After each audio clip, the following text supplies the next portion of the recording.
All right, so we're diving deep today into something I think everybody has an opinion on. Oh. Top 10 best drinks. It's a list Yeah. from the Top 10's website, and, we're not just going to read it, are we? No, no, no. No, of course not. This is the deep dive. We're going to get into the why. Exactly. I think what's so fascinating about a list like this, it's really like this cultural snapshot, right? It's not just about what quenches your thirst or what's objectively the best in terms of like hydration or anything like that, but it really is about taste, preferences, and memories, even how we sort of identify with certain drinks. Okay, let's unpack this then, and we've got to start at the top, right? Yeah. The undisputed champion, water. Of course. I mean, it's the foundation of life, but one of the things that struck me about this list Yeah. was an anecdote about someone who was like, yeah, I chug water bottles. Like, it's a YouTube challenge, so it's essential, but it's also entertaining. That juxtaposition is really interesting, right? We have this like almost primal need for water, right? This biological imperative, but then we also turn it into a game, a source of amusement. It speaks to how something so essential to life can also be a part of our culture in these kind of unexpected ways. And it makes you think about, how much we take it for granted sometimes that we can just turn on the tap and have clean water. Absolutely a real privilege. Not everybody has that luxury. Yeah. But moving on to number 2 on the list, Coca-Cola. Okay. This is where things start to get a little controversial. Yeah. A lot of people very passionate saying, oh, I can't live without my daily Coke. I mean, it's that classic Coke versus Pepsi debate, right? Yeah. But it goes deeper than just brand loyalty, right? If you think about like taste aversion or, conditioned taste preferences, we develop these preferences based on early experiences, advertising, social cues even, right? So a sip of Coke might trigger all these positive memories for someone, which makes it taste better to them, even if on a purely chemical level, it's not that different from any other caramel-colored soda. So it's not just about the drink itself. It's really about the experience it represents. 100%. Yeah. And speaking of experiences, chocolate milk number 3 on the list, Oh, yeah. Nostalgia City. Big time.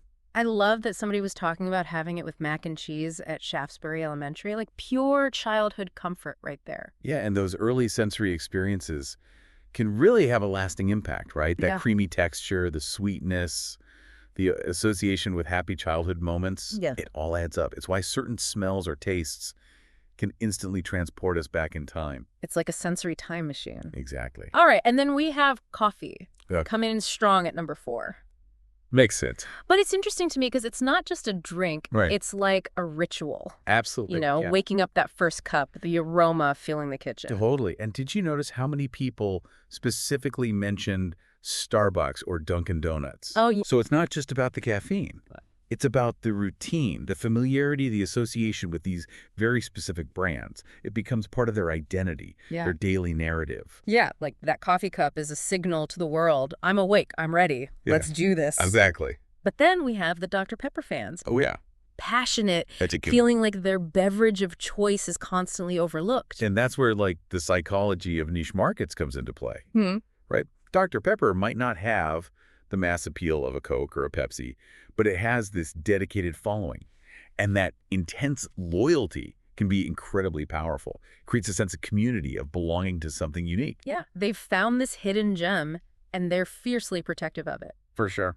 Onto a drink that just screams summertime lemonade. Ah, yes, lemonade. The quintessential thirst quencher. But even with lemonade, Yeah, there was a debate. always. Do you remember the comment about pairing it with pizza? Interesting combination. I know it might sound strange to some, but it shows how, individual preferences and cultural context can kind of clash. Absolutely. Like what's normal or delicious varies widely. It's all relative, right? What might seem strange to you is perfectly normal to somebody else. And that's what's so great about these kinds of conversations. It challenges our assumptions about taste. For sure, food and drink are never just about sustenance. They're deeply intertwined with our culture, our memories, our personal identities. Well said.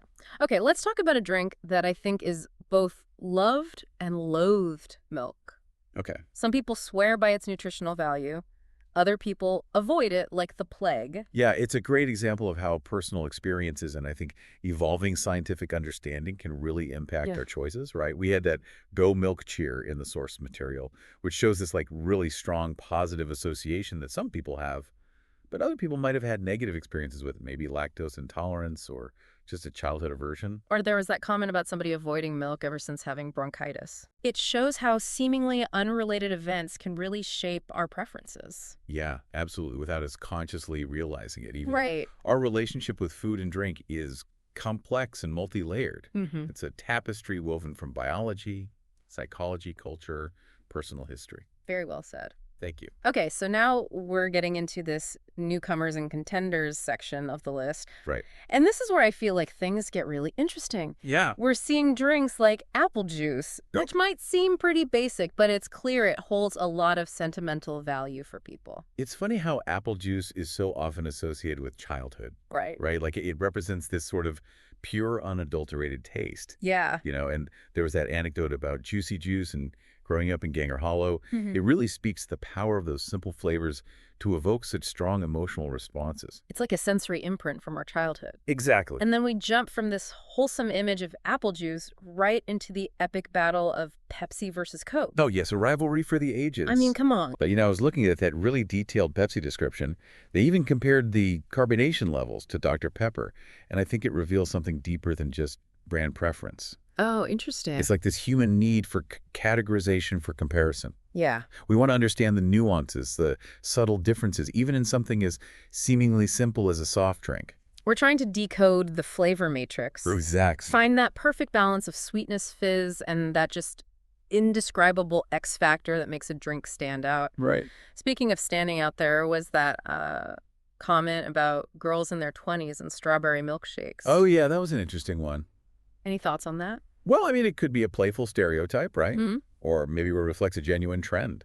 Perhaps strawberry milkshakes hold a particular appeal for that age group, The sweet, creamy indulgence, the association with fun and lightheartedness. Right. It's a reminder that our drink preferences are often influenced by social factors, by the groups we identify with the images we want to project. Yeah, it's like a drink can be a social signal, a way of expressing our personality or belonging to a certain tribe. Mm-hmm. Okay, moving on to Sprite, described as fizzy water, lots of sugar. Amazing. Someone clearly loves their Sprite. And they suggest getting it at places like Pizza Hut Sishi's Pizza and Olive Garden. It really highlights the social aspect of drink choices, Mm-hmm. right? Yeah. We often associate specific drinks with certain settings or activities, Yeah. like a Sprite at a pizza place. Yeah. It just seems, right, almost like a ritualistic element to the dining experience. It completes the experience. Yeah, like the final puzzle piece. Okay, and now we're getting cozy hot cocoa. Ah, the ultimate comfort drink, Basically a warm hug in a mug. especially on a cold day. And it really is a drink that transcends generation. Oh, for sure. Bringing back childhood memories for so many people. Absolutely. That sense of warmth, that rich chocolatey aroma, it taps into our primal need for sensory pleasure and emotional well-being. It's like a sensory blanket for your soul. I love that. And then we have passionate defense of root beer. This person even questioned why water is ranked higher. Bold move. They love that unique flavor, the different brands, and of course the classic root beer float. Ah, the root beer float. A true classic. It's a great reminder that taste is subjective, right? Totally. What one person finds bland, another might find incredibly flavorful.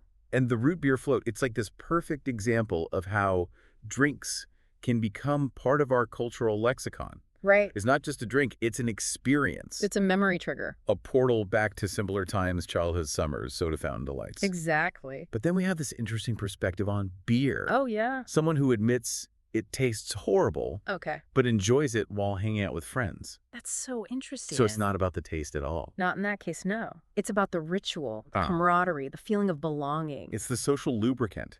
Right? Easing interactions, creating that sense of shared enjoyment. Okay, speaking of shared enjoyment slushies, Oh, yeah. those icy, colorful concoctions. Summer staple. Summer staple. They just tap into our inner child, that desire for sweet, playful treats. And the variety of flavors, right? Oh, my gosh. Everyone can find their favorite. It's like a taste of freedom, carefree summer days. Exactly. Okay. And then we have someone who prefers strawberry milk over chocolate milk. Interesting. It's a twist. It is. It's a reminder that even within these seemingly narrow categories, there's room for individual preferences. Yeah. Some people gravitate towards that familiar comfort of chocolate, while others seek that tangy sweetness of strawberry. Right.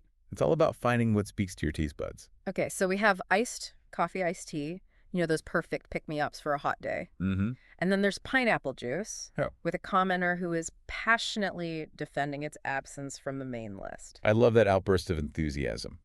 It shows how deeply people care about their favorite drinks, even those that might not be as widely popular. Right. And the observation that pineapple juice is often only available at restaurants with bars. That's interesting.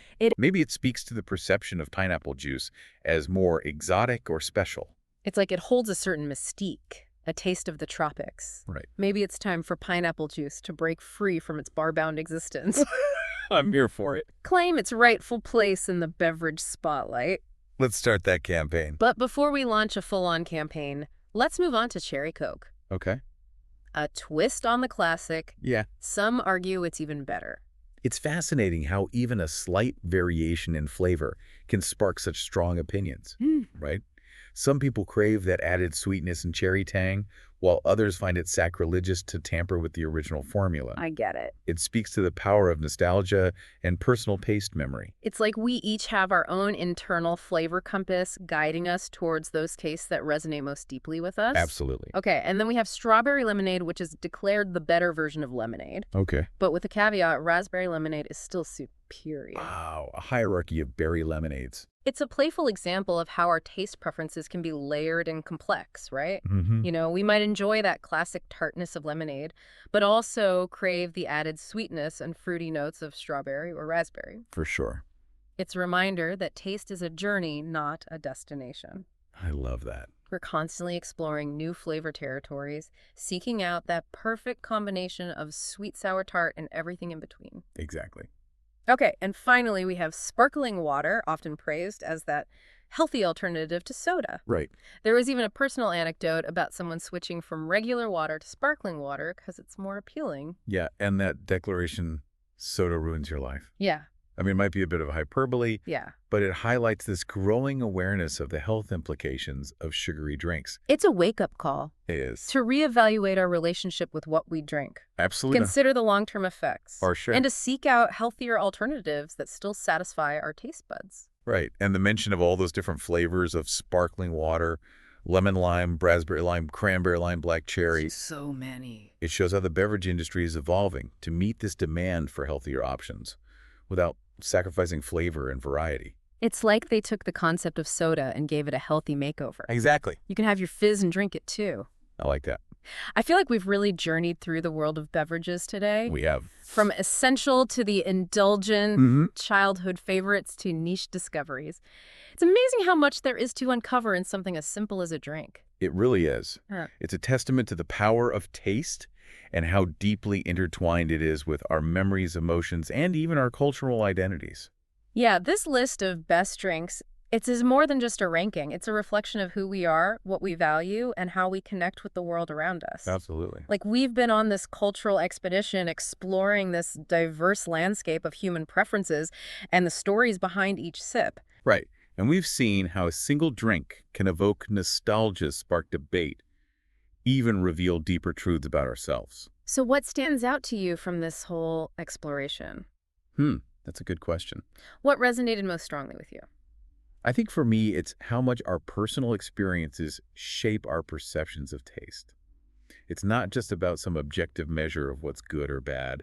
It's about the memories we associate with certain drinks, the people we shared them with, the context in which we enjoyed them. Yeah, it's like each drink has its own unique narrative, its own place in our personal history. I love that. And it makes me think about how our tastes evolve over time. Of course. What we crave as children might be totally different from what we enjoy as adults. Absolutely. Our preferences are constantly being shaped and reshaped by new experiences, cultural influences, even our changing biology. Right. It's a lifelong journey of taste. It's not about finding the perfect drink for all time. Right. It's about appreciating that journey of taste, the ongoing exploration of flavors and the stories they tell. And that brings us to a final thought for you, dear listener. Okay. Imagine you could craft your own perfect drink. Oh, I like this. What would it be like? What ingredients would you choose? What memories or emotions would it evoke? Would it be a thirst-quenching elixir for a hot summer day? or a comforting concoction to warm you from the inside out, Mm. or maybe a celebratory beverage to share with loved ones on special occasions. So many possibilities. The possibilities are endless. It's an invitation to tap into your creativity, Yes. to explore the world of flavors and discover that unique alchemy that makes a drink truly special to you. Cheers to that. So go forth and experiment. Yeah. Find those taste combinations that spark joy, that transport you to a different time or place, that tell your story in a single sip. Cheers to the ongoing adventure of taste and the endless possibilities it holds.